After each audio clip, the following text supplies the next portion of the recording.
We just went on a 20-game win streak to rank 81 on the Oceania server. I've only done this twice before. Once was on NA when we went from Masters to Challenger with a completely undefeated record, and the other time was on PB, which doesn't really count, where we had 50 plus wins in a row, but some of the games were pre-made. The two grinds in solo queue were both completely solo.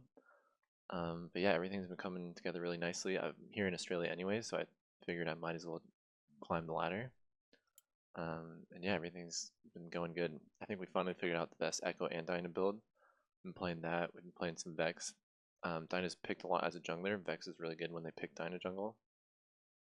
I'm so happy to pick that into it. Echo mid is also finally a lot better because they've buffed the Lich Bane cost, they've buffed the build path, they've buffed Nash, which also makes Echo jungle a lot better too. And you can just 2Q the range creeps at level 1 now, which bypasses the hardest part about Echo's laning phase. And Hail of Blades got buffed, which is finally like the best keystone. Electrocute on melee champions is not good. On Dyna we run grass. I'll make a separate video about that. And then yeah, we finally went back to Storm Surge, which I originally thought was like the perfect Diana item. She does really well with Pen.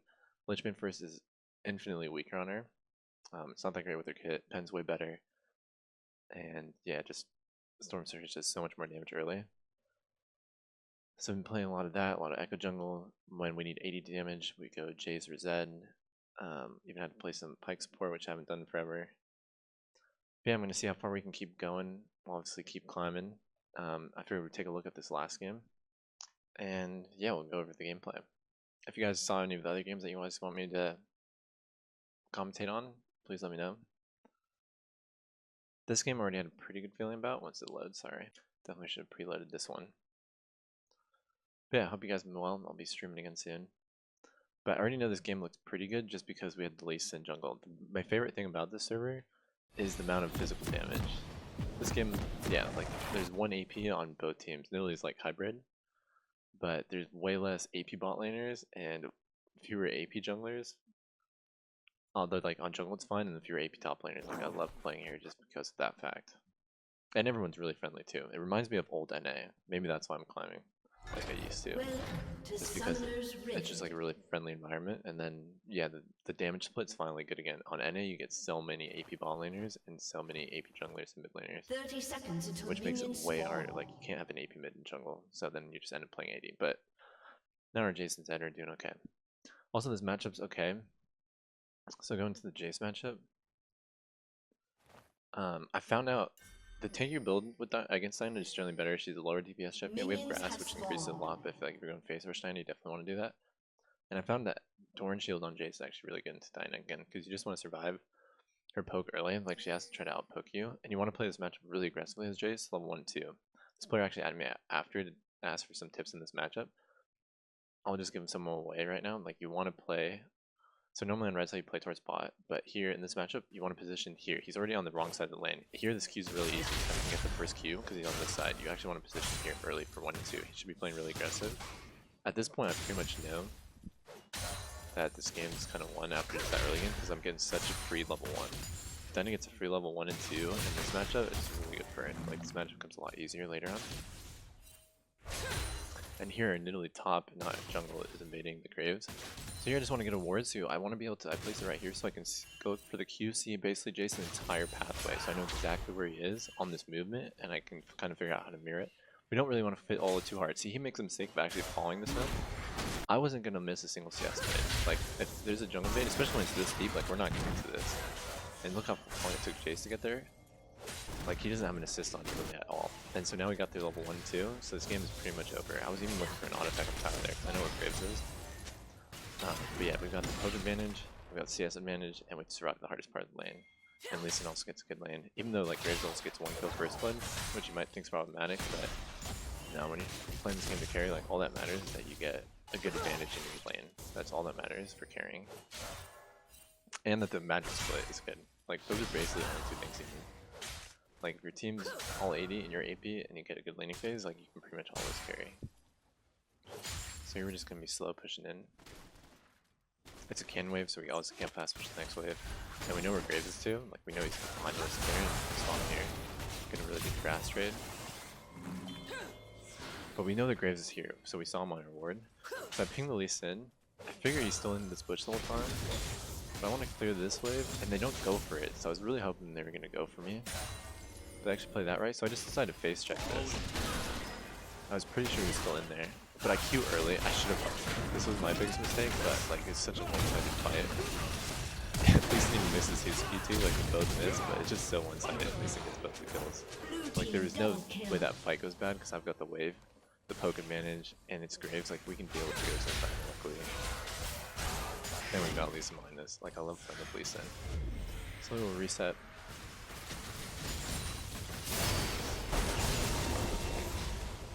Here you really can play aggressive too because there's only buys tier on his first back.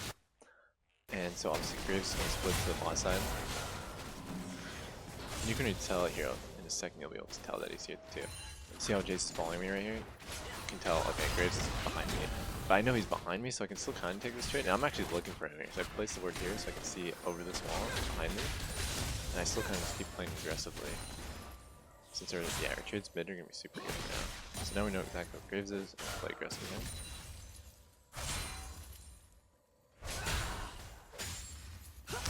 Yeah, so go for any trade. Something tower shot. We don't ignite, but we still want to look for the dive here, especially since we know what Graves is. Here I Q'd though. I Q'd the wave. That was a mistake. I know this dive ended up being a little sloppy, mostly because I Q'd there. Like you don't want to give up spells like that, especially when you're a little low mana. Because I should have been able to Q already. Like my second Q should have already been coming up for there at that point.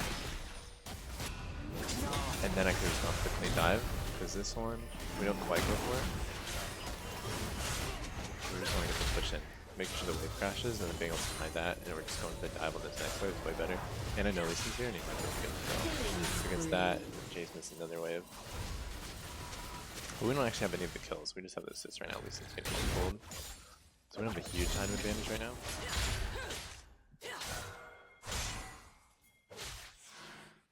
Now we're level 6, so one of the main things you can do with your R against Chase is just interrupt that melee form Q. Yeah, Graves should be coming outside of the spot. So here I go for the trade really early. Like that was a bad comment because I was too close to tower. That ult was just way too early. I wasn't able to capitalize it. And I shouldn't have like Graves coming to the top side, so I forced really hard just because I went for the ult. Like that play was not worth it. You get on the dive and the wave crashes, so Jace is gonna be behind. But you should never be dying in this situation. So yeah, that's the first big mistake. But luckily it's already after point, like the game's already looking so good and we scale really well into the team. But yeah, we actually played that completely wrong with the ult. The ult time was not right there.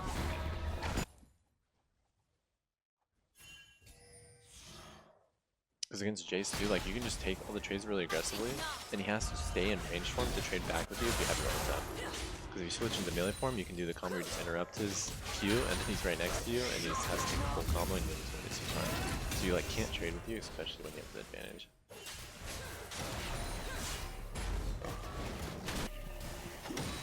Blue team double kill. We want to keep looking for Qs. That one we kind of knew we weren't going to hit. Could have saved that one, because now we push this wave a little slower than we want to. Trib's getting a little gold top. But we're doing way better bot sides. Now we just have a weak side split. It's really good when we have Nilly on weak side top. It's kind of reverse, at least, and do that sometimes, and Nilly kind of forces it with the invade. But yeah, this is all you want it. Normally you do this on red side, but yeah, we have to get the split on red side, or on blue side. I actually played with this Liger at the game before, and he played extremely well. And, so I should have respected him a little bit more. Especially considering the fact, once you get to high load, like you see a lot of the same players and you know their play styles and how well they'll play. So Liger is still sitting around here. Obviously we have them super low, our Moonlight's still on him. But yeah, Liger is there. I should have maybe just taken the trade. But here we actually get out, but we don't get the kill or anything. We just some pressure, but they're not able to punish on it because, yeah, he just had a free roam window because our bot lane was backing after their push. So we just played a little too aggressive there. That one Q was fine. We should have been to the dive yet while Viger was around. Here we go for a trade where I just know I can kill the Graves. And we get the entire wave, but we do trade one kill back to Jace. So he's got Hex Drinker. But just because we get to force that reset, I was kind of okay with that play. But yeah, already at 2 deaths, 2-2-3, actually not great for current games.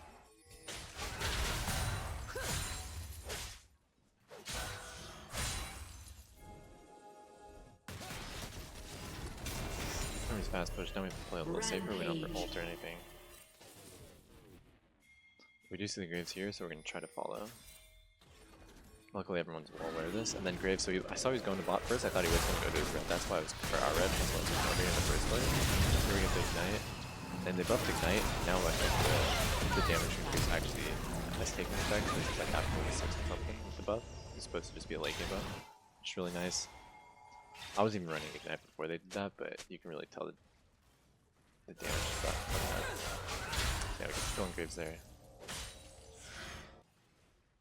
So we can just look. We didn't get the fast push that wave, so we just ward topside because now I want to switch to Graves. We want to switch to topside after that coming from bot side. Look for one more fast push probably, and then just reset because we won't be able to kill Jace. Unless we go for another dive. Here I do this a lot too, like you're not going to get the kill without W and like shield bash damage. So after I use my W there just to tank his Q, pretty much have to commit to the back.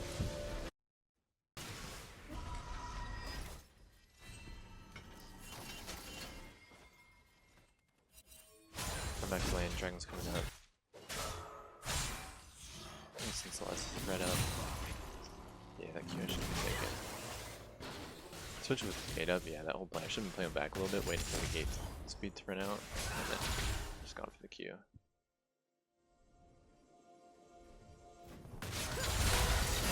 Here I can kind of tell because he's not actually running right away. I was like, he's got out back here. Luckily, we barely make it to the cage. He's got the Hex Ringer, so I can't trade one more there. But those are the waves you have to be the most careful on. The cannon waves, again, our falling is reset. All of our deaths, well, the last two, have to just deal with the not paying attention to our bot prior on their timing. Luckily, Viger was mid again, so at least can pick up a free kill bot. And yeah, as long as the Lee Sin is a threat, and they can't hold the wire, especially with this build with Sorcerers, it's so much better from any situation, really. As long as your team's not full AP, this build is actually really good right now.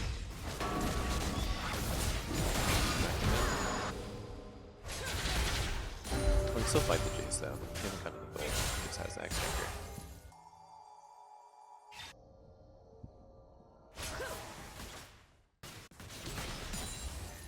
I don't even spot anyone, so they know the sword because I have the sword. But luckily we saw the Viger on it, so we kind of know where everyone is right now.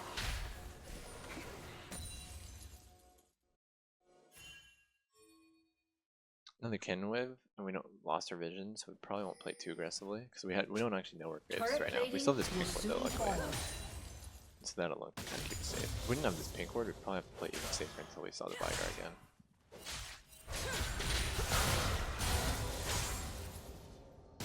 Spin the waves. We get the Q, and then we actually go for the ward clear. So now we see the Viger. So now it's safe, so we can deal with the Graves. Because even though Jace has a Hex Drinker, if Graves tries to gank us, we can just turn on him right away. He'll be our target. And luckily against Graves, a lot of times if you are right away, you can actually interrupt your E, or his E. You get the ult damage. A few champions now where your ult's just not quick enough. I swear it used to just work on every target if they try to dash that didn't have a blink. Like, just on a W, Lucian E, those would all work. Even Silas E, like how is Silas E too fast to get pulled in? You are right away. Like they can literally E after you are, or like at the same time, and they'll get out of it. I feel like that doesn't make sense, but that's just how it's coded right now. Where's everyone so we can start going bot? I remember thinking this pathing was a little risky. Oh, but yeah, I forgot to even show. We stole the scuttle from Graves on this ward, and so that actually made it so much safer to push bot. Normally on bot you have to be careful. But it was kind of reversed this game where bot was strong side, so at least we got the tower first and we still have our tier 1.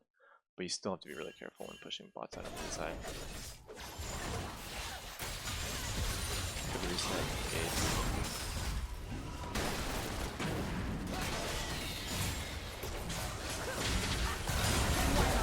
Here we just get a full, like, good Q combo, so we just go for all in. Good flash auto. So we're already trading 1-for-1. And Graves actually tries not to fight, luckily this arrow. We get his flash, but now we're in a minion wave, we have grass up again. So we go for the trade, and then just kite him away the other direction. Play around trigger his passive. Now we see Lulu's coming, so I just go for that combo. And now I just need one more Q. And now his tank is coming to go get one more Q on him.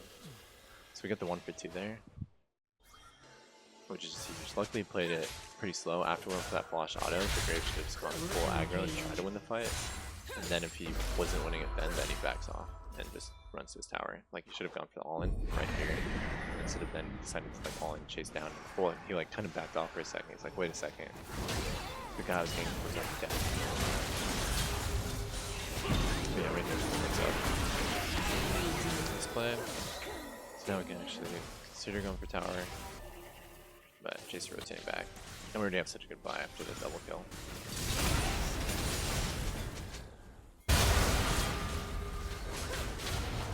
Here we just run straight top. We get the kill on Mordecai there. I was checking his items and he had that huge buy. Normally that match was really tough, but he didn't have ult up. Pretty sure. Yeah, he didn't have ult up. And then with our pen, we just went for the all-in combo. But yeah, you have to be careful with his ult. He can dodge your ult damage.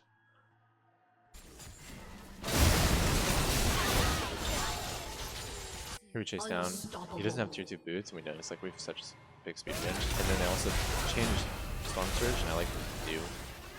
Feel way better. One is 100 gold cheaper, but then they remove the speed effect, which I think you would like on Dyna because you actually proc it really well. It's basically like base rush, is the mini one. But I actually prefer just having the base movement speed increase and being able to control targets.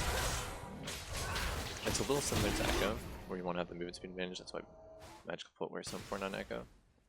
So you can always get the off, but it's good on Dyna too. Dyna's not as important though. I think I actually click the tower. You see the Mordekaiser? As long as you see Mordekaiser, we're pretty safe. You have to be a little careful of Jace, just because he has Hexbringer, but other than that, I'm like Fire Cage. Here we get tier 2 tower, which is so much gold. Here I'm curious if I stay, just because they're playing so aggressive, but you see the Graves up here, and he's been fighting really for a while. We're back, and just try to get the con him with the gate. Yeah, he actually gets the 1v1 kill on Diddley. But luckily he just kind of face checked this, so I just go for the Echo.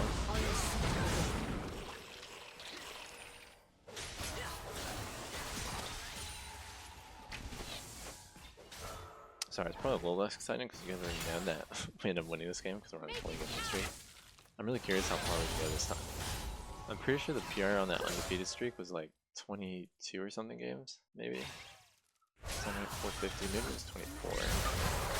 I know 20, I've never hit 25 though. I think it was 24, either 22 or 24 wins to get to Challenger undefeated. So yeah, we're gonna try to get for 25. That'd be huge. If we get to 25 win the next 5, we're also Challenger, which in Oceania is top 50 like it used to be. And I think it should just be that way actually on every server. I totally get like EU agree with how big the servers are, because they're like almost 3 million. That 300 probably makes a little more sense over there, and IP, yeah, the amount of LP required is a lot higher. But I just think top 50 is just way cooler. It just makes it even more competitive. Like, those servers are already competitive, and it just helps reduce the queue time. It's good for everything.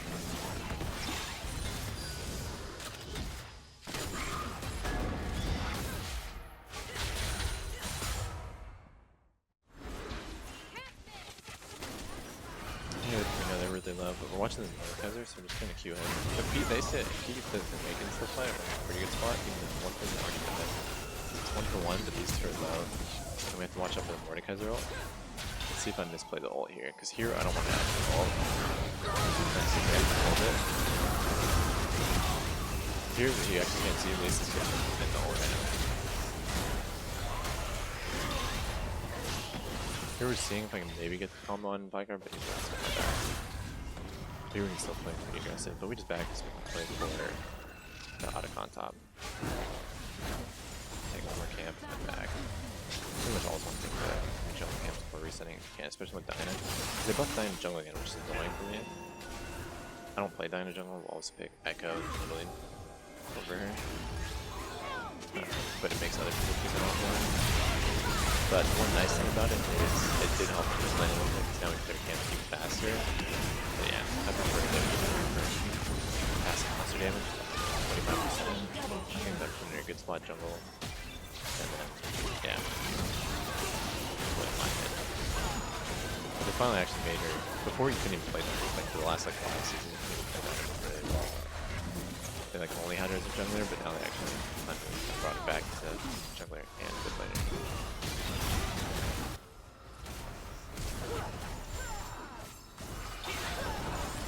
Kind of skipped it in the last fight.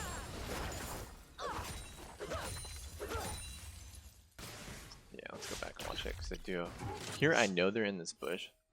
I know, like, with how he's playing it and with where we spotted them, I knew they were in this bush. My team's coming though, and we're pretty far ahead. But yeah, so we're playing it slow. We literally know they're in here. At least I do. Here I might mess up the middle, but we actually do it right this time. We just hold it. Finish up the one guy there. Once he's dead, the fight. On the graves. Let's grab that kill there, W. Then we can drop it on. Let's go for the tier 2 tower. You just get so much gold from the tier 2 towers. I know.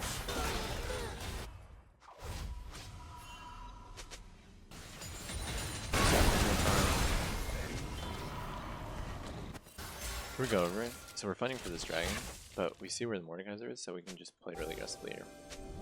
So we can pretty much take any 2 fights. So here we're trying to make this push. We know the ground stuff is probably going to go for it. If we do it, consider jumping to it. But we do actually have to go. Right here we use these, so we're getting full combo. And here we're stunned, but we get the just slide that kill. Also, one big mistake, well, testing out a few things. We're obviously get buffed, cursed, or just cursed for a while, or recently. And you'd think if you get up to the health, that Crypto Bloom is also buffed with 20 haste, an instant pen, 30%, which is huge on Diana, because you can do it so quickly. You want the upfront first. It just way better. Like you get so much, like you get this heal, and all you lose is 10% pen, and you get 20 haste. And this build also doesn't run any haste, besides Trend Settings, which we run the runes. But yeah, we can do a separate build video. I'll do that once we hit really high rank. Like that video for that.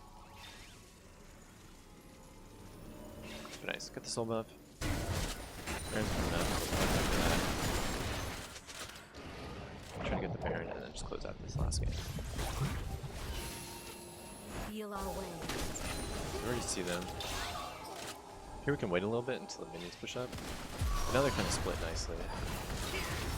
You see the Graves move? So if we just take out the Graves, once we take out the Graves, we can clear it. Here we're still looking for the Ashe, they're chasing over here, she's all around. She gets a flash off, but we've got ours as well. And then just finish her off. And here we're actually going to do the Baron. Just go to the end. Just looking for it, guys, and just right here. But yeah, GG.